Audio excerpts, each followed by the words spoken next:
Transformers Legacy Deluxe Class IDW iteration of Blurr. Oh my goodness, the figure looks fantastic.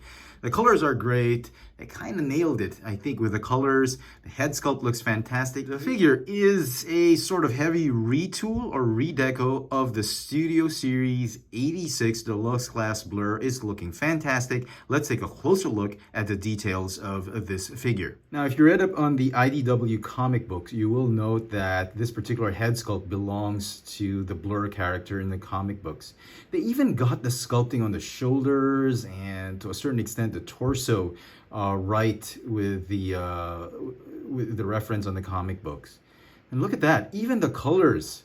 The colors are so much like the IDW iteration of the character.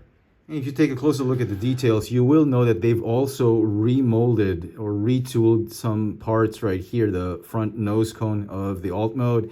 Some wheels have been added, albeit they are fake wheels, onto the forearms, which will form later the fenders and the front part of the car. The chest seems to be the same, but the hips, I believe, have been altered. The feet and legs do seem to be the same, as well as the fists. The figure still comes with the same accessories that Studio Series 86 Blurr had, just remolded in this really nice baby blue plastic. And for some comparisons with the other Blurr figures we've gotten from the Generations line, we have the Studio Series 86 Blurr, as well as the Shattered Glass Deluxe Class Blurr. Obviously all using the same mold, but this one is heavily retooled. You can see the waist piece is different, the shoulders are different. Obviously the kibble on the forearms will be different with this one because of the difference in alt mode. The back piece or the front nose cone of the figure is obviously different. It's much smaller and more akin to his look in the IDW comic books, but the blaster and that tool, that welding tool he has, is still exactly the same.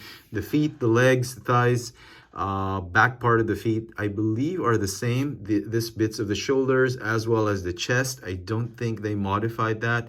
And obviously the head sculpt, they've changed it. And looking at these three figures, I think this new IDW Blurr is looking to be the best version of this mold. As far as mold degradation, the figure is pretty tight. It feels actually a little bit more tighter than the first two releases of Blurr. Probably the only loose piece I can see are the hinges on the shoulders, but that's really a common issue with this mold. But everything seems to be tight and spot on.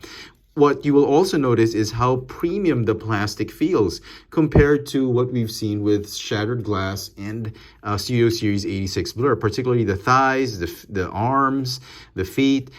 All the plastic bits that they've used for this figure seems to be spot on premium, at least in feel. And as far as I can tell, none of the plastic bits that they've used looks cheap or shoddy or anything like that. I mean, this figure is probably the coolest Blurr we've gotten off of the Generations line. Look at this. If they had to improve the head sculpt, they probably would have tried altering the crest on his head to make it look more like the animated Blurr's crest, like Spike instead of this Cybertronian looking crest. But other than that, it looks absolutely fantastic. So, transformation! You guys know how I feel about the transformation sequence of this mold, but here we go. Put the weapons off to the side, fold up these bits right here, cover up the fists, that. Okay, and then you want to split the arms like this. And this back piece, you want to untab it, and you want to cover that head sculpt. Rotate this chest piece. This one's actually pretty tight. Much tighter than the flimsy swivel joint that both the Shattered Glass and the Studio Series 86 figures had. So fold up the backrest of the seat, and then these shoulder pieces are going to fold out like this. You're going to keep the arms up just for the time being like that, and then the feet. Here we go. This is the cringiest transformation sequence for me. So go ahead and untab right here, fold out the crest and then fold the feet up like this. And you want to join the feet together first before, oh my goodness, it's still tight. You're folding everything up like this. Okay, and then you want to fold the shins, and then you want to tab them back to their original position. That, and the feet, they are going to tab onto those shoulder bits. Like that. Okay, looking good. The arms, you want to rotate them 180 degrees upwards like this. You want to fold them down here and then tab. Do the same on the other side. Just do this. Tab, tab, and tab it in. That. And there you go. There is IDW Blurr in his Cybertronian Speedster alt mode.